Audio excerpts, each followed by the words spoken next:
Welcome to another episode of the Bank Free Blueprint Podcast. Today, we're going to be talking about overcoming challenges and discuss some things, what we can do when we feel like we're being held back or we're not achieving what we're aiming for in our life, whether it has to do with real estate investing or things in business or in personal life. And so we're gonna have a discussion today with Diane Byron. Welcome, Diane. Thank you so much for inviting me, Tom.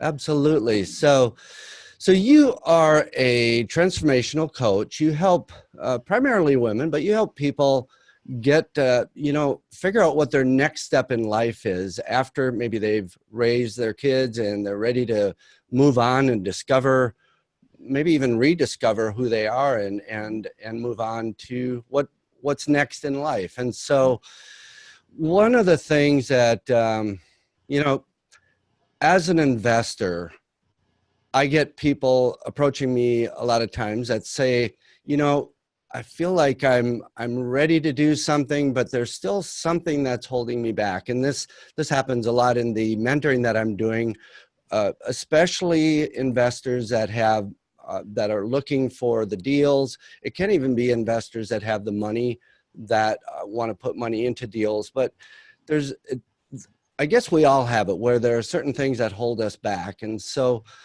what would you give for advice, or what is it that you tell the people that you coach and mentor when they have challenges that are holding them back? Well, the first thing I usually ask them to do is figure out what their vision is. So for your investors, it's, what do I expect this project to look like? Mm-hmm. And how, honestly, this is really what is the super important part. How am I going to feel when this project comes to fruition? Am I going to be giving homes to, making homes so that people can live in really nice homes? Or am I investing in a shopping mall where people are going to be, buying and selling products? Like, what is going to be happening at that investment? And how is that going to make me feel to provide that for people? Because generally, investment properties are not something you usually live in. So you're providing a service. So figure out how that's going to make you feel to be able to be in that position to hold that space for those people who are looking for either living or working spaces. Now, that's really interesting that you mentioned feel several times, and that's a different approach, especially for some of us analyzers, that it's really about the numbers and it's about the project and all of that. But I really like the idea of going by the vision and how it'll make us feel as investors. But I would even take that to you maybe even meaning what the outcome will be for the people that are using the investment, or whether it's the tenants or the residents that might be in the properties. Exactly. It's as if, and I can remember this clearly, because when I sold my house back in Massachusetts, I had set a vision to sell my house, and it went very easily. And when I met the people, I felt so good at who was now going to be living in my house. It was a young couple who had just gotten married. So if you're investing in properties that maybe young married couples or young families are going to live in, think about what a gift almost, even though they're paying, but it's going to be a gift for them to get out of perhaps their parents' house. And that's exactly what this young couple was doing. Also have a story about how you recently moved to San Diego, and you had an experience that I thought was pretty interesting, and how you were able to, we'll say, manifest it and make it happen. That's exactly what happened. I decided, believe it or not, in like February, March 2015, we had 7.5 feet of snow in Massachusetts where I lived, and I had it. And I decided to move. My daughter actually asked me on the way home from school one day, can we move to California? And I looked at her and said, yeah, right. And then I thought about it and remembered that 25 years before that, I had put in for San Diego when I was in the Navy and ended up in Virginia. So that idea of San Diego got in my head, and I started telling people I was moving to San Diego, and I had never even visited here. But I got it in my head, and I took the steps. And that's the thing, is I created the vision in my head of moving to the Pacific Ocean where I could, San Diego, where I could see the sunset over the ocean every day. But then I actually took action and had to do all the things that I needed to do to set that in action, because there's a lot of work to do. But then I started visualizing a sold sign in front of my house. And I sat down and did a 2-minute visualization, just literally picturing the sold sign in front of my house every day for 30 days. And my house sold while I was out here visiting on vacation in San Diego in 8 days, over asking, no contingencies. Wow. So that combination of visualization and action steps really work. Yeah, that is pretty amazing. And if we're looking to do something like that as investors, so really just having a really clear vision of what it is that we're looking for. And I understood you to say you did it for a couple of minutes. About 30 days, yeah, and it was just 2 days. minutes a day. Mm-hmm. That was it.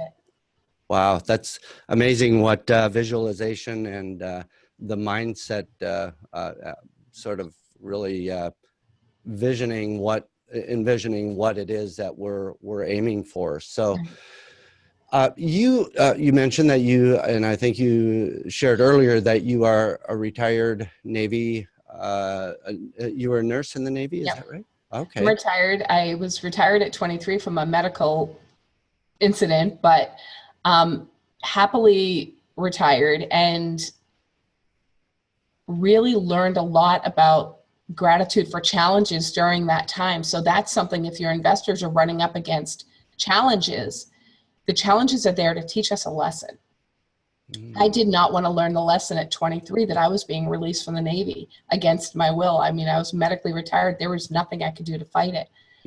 But a few months later, I was able to be home when my dad passed away. And that's why I was being removed from the Navy, was so I could be there. I didn't know that at the time. So I've become a practice of looking quicker now at what the lessons are to the challenges, and actually finding gratitude. I never thought I would have gratitude for, having a blood clot in my leg that required my retirement. But that allows me to be an entrepreneur because I have insurance through TRICARE because I'm retired military. Yeah. Wow. And you brought something up too, that when challenges come in our life, that when we're in the middle of them, they are no fun. They can just be, and I've certainly experienced that. I'm sure a lot of our listeners have experienced that as well. And that when we're in the middle of the storm, it just seems like it's hard to make any sense of it, any sense of what's going on. And yeah, people have said that we'll be better off for it, but when we're in the middle of it, it's like, what do we do? And so an example of that is you have another example where you are and I like the way you put it, you're a 2-time cancer conqueror. Yeah. And maybe share just a couple of positive points that came from that. It's honestly, you would never say you're grateful for having cancer, because that would be a very odd thing to say, but I'm grateful for the journey that it brought me through. Because I learned something very important. During the last surgical procedure, there was a complication, and I ended up on bed rest for 7 days in the hospital, attached an IV to my neck. And that was no fun at all. But what it allowed me to learn was to ask for help. And I'm certain your investors and the people you're mentoring think, a lot of people think asking for help is a weakness, but it's actually one of the best things you can do for yourself. And it's a sign of strength to recognize when you need help. And I just totally surrendered to the process and asked for help. I have a 15-year-old daughter. I couldn't take care of her from the hospital. That doesn't work well. So I had to ask for all sorts of help. And it really taught me the power of community, which, investors need a community too. Yeah. Yeah. And with you talk about in your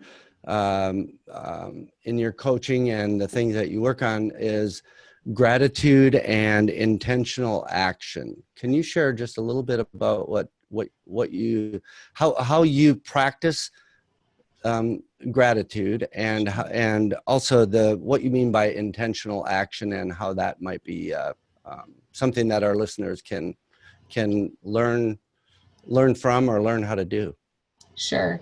So I think of gratitude. People kind of talk about an attitude of gratitude, and that's a very real thing. You want to be thankful for the things that are happening in your life. And I do a gratitude list every morning and every night, just 3 to 5 things, because that keeps me focused on the positive. But I think one of the most important things when you're looking at gratitude is to remember the why. Why are you great? Because it's easy to write, I'm grateful for, fresh water, but why are you grateful for that? I'm grateful because it nourishes my body. Or I'm grateful that the sun was out so I could take a run and not be in the rain. Like, figure out your why, because that makes it more powerful. And that allows you to actually find the gratitude for the challenges. Like, I'm grateful for the cancer journey because it brought me to learn how to ask for help. And when I talk about intentional action, what I mean is when you have your vision, you're, say, going to invest in a particular property, and you're set about maybe doing a 2-minute visualization, which is simply looking in your mind's eye and seeing yourself shaking hands or signing the papers, whatever that process looks like. And then every day you take an action towards that goal. So you're setting the intention that this is going to happen. And it can be a baby step. It doesn't have to be, I'm going to gather $100,000 deal in one day. It could be, I'm going to get $10,000 today. Break it down into small, really easily done chunks, or simply done. I shouldn't say easy, because some things that are simple aren't always easy.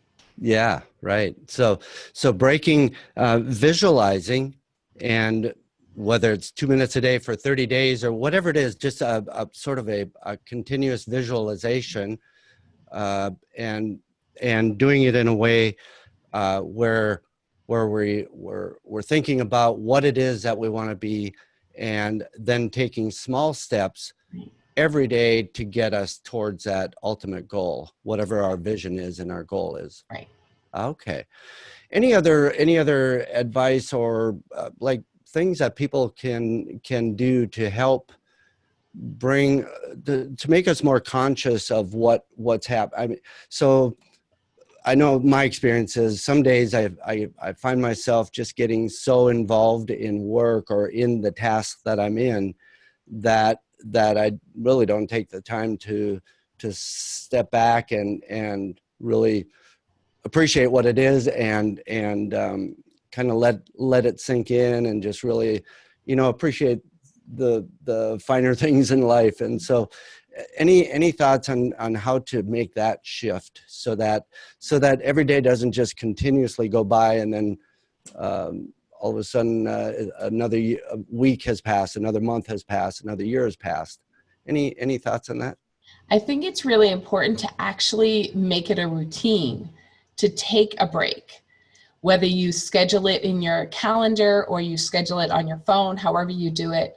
And some people need, phone reminders to remind them to get up and walk around because they're so focused on their task, which is great, except then you miss what's happening in life for sure. And make sure you set times at the end of the day, beginning of the day, middle of the day, however it works for you and the people in your life. Set aside time to connect with them, because honestly, when you think about why you're doing what you're doing, isn't it, in most cases, it's generally to be a provider or to do something for the people in your life, like your family, if you have kids or a spouse. You do what you're doing so you can make their lives better, and it's not going to make their lives that much better if you're sitting at your desk behind closed doors all the time. They want to see you, not just the money that you make. Yes.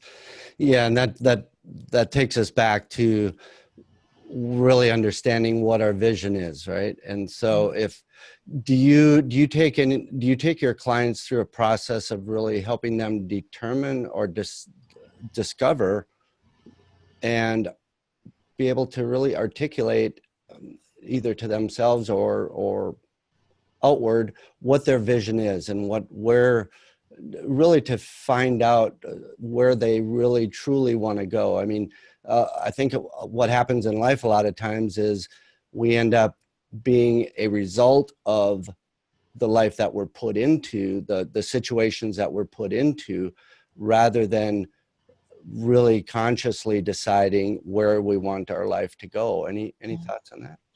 I think it's really important to figure out again, and I know it's all real estate, but that you're talking to, but for me, it's about feelings, and it can work the same way, is how do you want to feel living your life? Like, do you want to be able to go on vacation? Well, why do you want to be able to take your family on vacation? Because it's fun.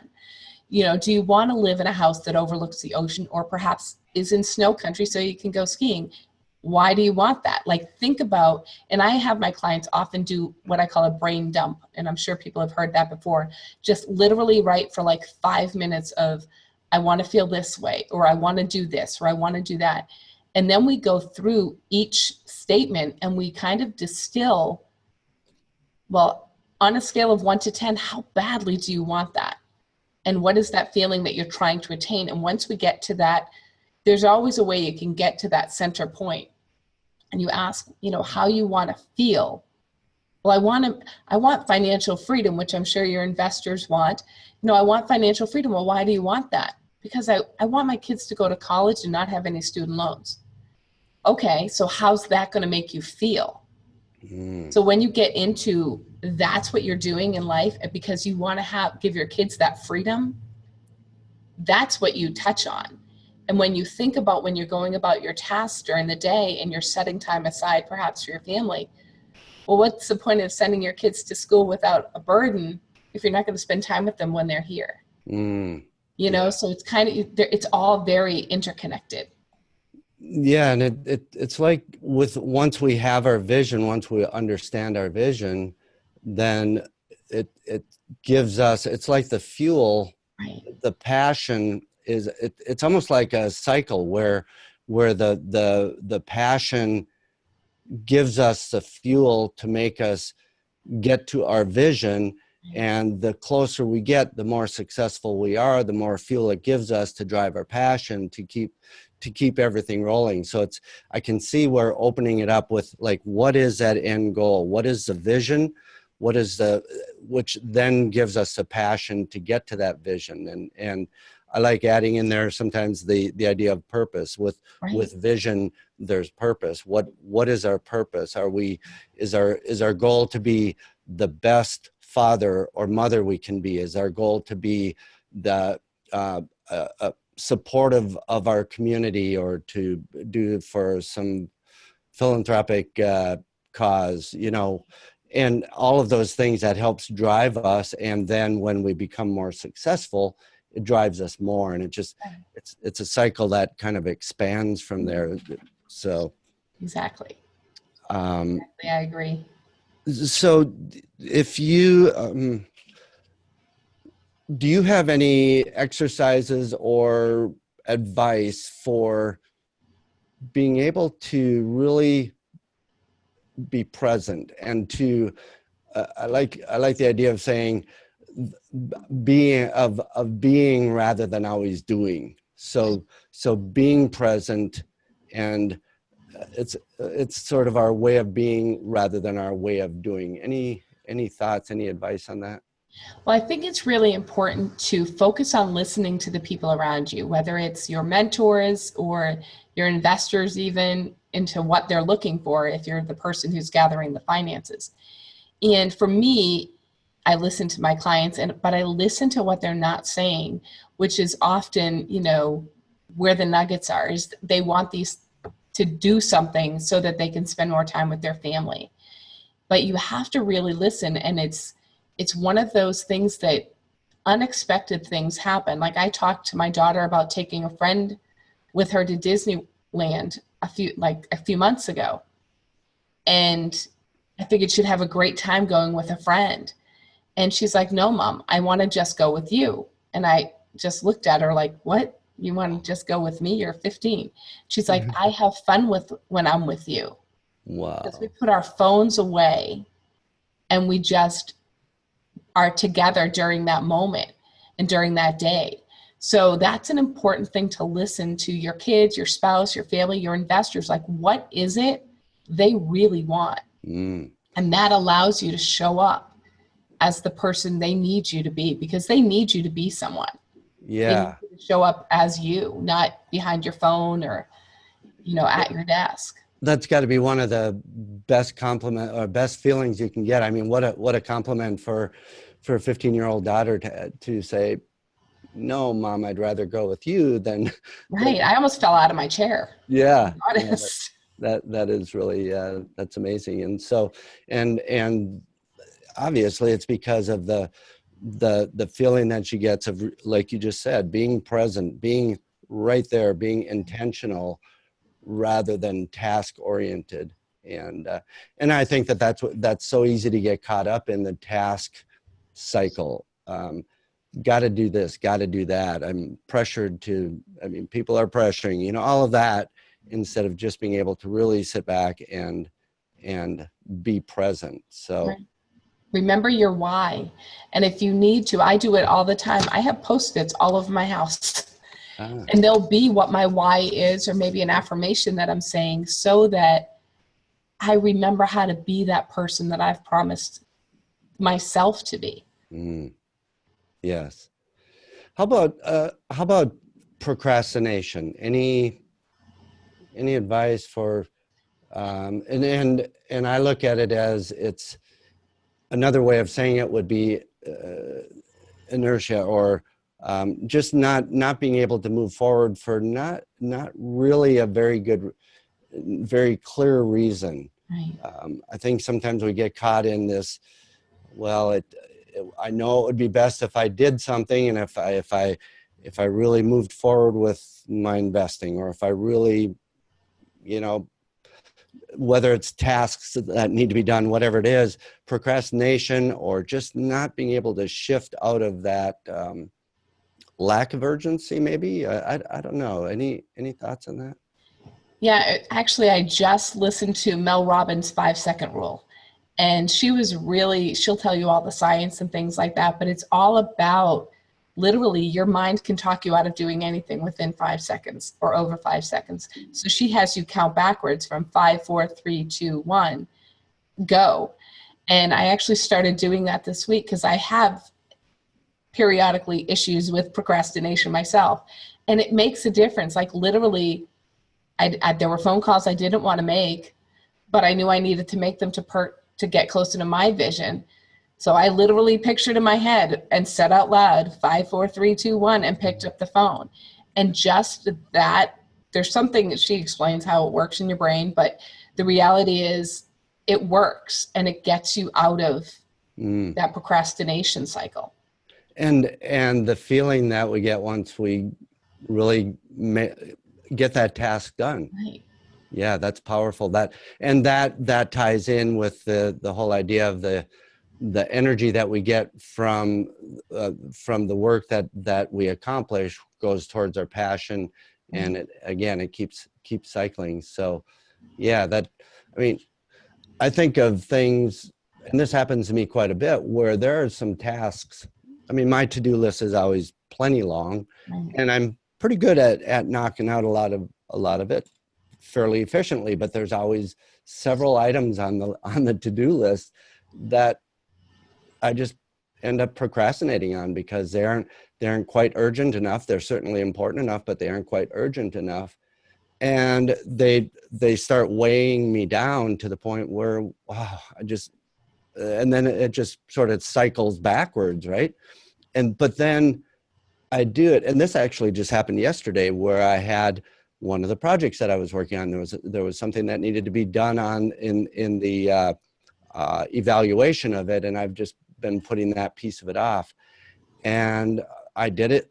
And it was like, wow, why was I waiting on it so long? Because once I just got in there and did it, it went a lot quicker. It went a lot smoother. Just, the story that I had built up in my head over how bad it would, not bad, but I just didn't want to do it. And so, but by doing it, when I did it, it's what a powerful feeling to just, that making that check mark right on that item was really cool to be able to do that. And it made me realize that just get in there and do it. But that's easier said than done, obviously. It is easier said than done. And sometimes the other thing that really helps is to tell someone else what you're committed to doing that day. And having that accountability, because it's great to have cheerleaders in your life. That's what I call them. People who say, yeah, you did everything. Oh, you didn't do that one thing. That's okay. You need someone in your life who's going to be like, great, go ahead and do it. What do you mean you haven't done it yet? What are you waiting for? In a loving way, not in a, punitive way, but like reminding you, and I do this for other people and other people do this for me, reminding you, what's your vision? Okay, so if that's so important to you, that vision, and that thing that you're avoiding doing is going to get you closer, why are you waiting? Yeah. And then it's like, oh, just like you said, oh, it really wasn't that hard, and I put it off for I don't know what reason. So now I know next time it's not going to be that big of a deal. Yeah. And it reminds me of like an accountability partner, right? Exactly. If we have someone that we can have as an accountability partner, where we work back and forth, so we really do hold each other accountable. It can be that extra little nudge that gets us to that next point, which is what gets us closer to our goal, our vision, or whatever it is that we're aiming for. You just have to make sure that that person's willing to stand in the fire with you, and is not going to let you off the hook for, well, I didn't really feel like doing it today. Yeah. Right. Yeah, where you're both letting each other off the hook of, well, okay, well, that's a good way. I mean, that sort of an accountability structure will probably fall by the wayside fairly quickly if it's not held to. Now, with the coaching that you do, what would you say is maybe the one or two biggest challenges that your clients deal with? For the most part, they deal with, I don't have time for me because I'm so busy taking care of everybody else, which is a self-worth issue. They're not not thinking they're worthy enough to be on their priority list at all. And the other thing is, I don't remember who I used to be. I don't remember. When I'll ask them, what's your vision? What was that thing that you wanted to do before you had kids?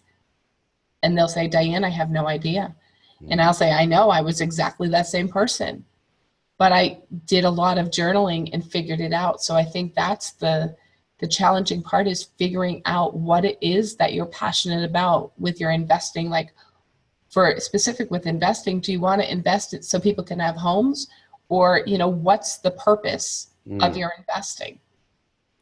Yeah. And you just mentioned journaling. I think that can be really something that can be very beneficial. Have you had experiences, any specific experiences with that, where people have really been able to get clarity, or anything that comes to mind on that? I encourage my clients, and I do it myself. That's why I know it works. I encourage my clients to do what I call write and burn. So if they are in a frustrating situation, or something just isn't going right, I encourage them to write on, whatever piece of paper, however big they want, exactly what they're feeling. And personally, for me, there was a lot of, I don't like my ex-husband. And there was a lot of that I wrote, and then I tore it up and burn it. And when you burn it and you release it back to the universe, it gets that energy out of you. So I find that technique to be incredibly helpful. And my clients are like, I felt so much freer once I wrote. And it could be as simple as, I'm so frustrated that, my husband won't do X, or I can't get this deal together, or I can't, whatever their issue is. You write it all out, and then because you've created that space, then the solution pops up on the other side. Yeah. That's a great idea. So if someone is interested in reaching out to you with questions they may have, or bits of advice they're looking for, is that something that you're open to having people reach out to you for? Absolutely. You can find me at dianembyron.com, or even email me at diane@dianembyron.com. And I'm happy to answer any questions. And that's BYRON? BYRON and DIANE, just one N. Got it. And you have something that you might be able to offer, a book, is that right? Yes. If you go to my website, there's a pop-up that'll say, just give me your email address, and you'll receive a book that's called 12 Ways to Cultivate Gratitude and Abundance in Your Life. And I truly believe that when you start doing those really simple techniques that are in the book, again, I've tried them all, so I know they work. You begin to, because I believe with gratitude, when you start developing gratitude, you discover more things to be grateful for, and then the abundance flows into your life. So they're very tied together. So once you start doing that, you might be surprised at what offers might be coming down the road as investors. Yes, and you also have a video, 3 video series? Yes, when you get onto the my email list, the first 3 emails you receive will be the Get Out of Your Own Way video series. And it's all about gratitude, taking intentional action, cultivating self-trust, and celebrating your wins. Because if you don't celebrate your wins on all the way, and you just wait until you make that $1 million investment or whatever offer you're trying to do, if you don't celebrate the $10,000 investments, you're not going to get to the $1 million investments. You want to celebrate on the way, because that tells the universe that you're happy with what you're getting. So send more my way. Yeah, that makes a lot of sense. So so really it comes down to understanding really realizing and discovering our vision. Yeah. And it's a matter of visualizing it every day for 30 days. And maybe even if it's just for a couple of minutes a day, every day for 30 days. And if we do that long enough and we take little bits of action, it doesn't have to be kind of breaking it down into small chunks that can be taken on a daily basis or on a regular basis. That's what I understand from what you've shared, that should really be able to help us get to the point where we're getting to that place where we want to be. And so any last bits of any thoughts or last bits of advice before we give you one more bit of advice? If you're in a challenge and you're facing something that you think is really hard, look back on your life and see what you've gone through in the past that was hard, and remember maybe a tool or a technique or something that you did to get past that hard thing, because you can use that tool again and again. We go through hard things all the time, and we forget how hard they were when we went through them. So as an example, like for instance, when you were going through one of your challenges, whether it was the cancer situations or with your father and the military, what would 1 or 2 of those tools be?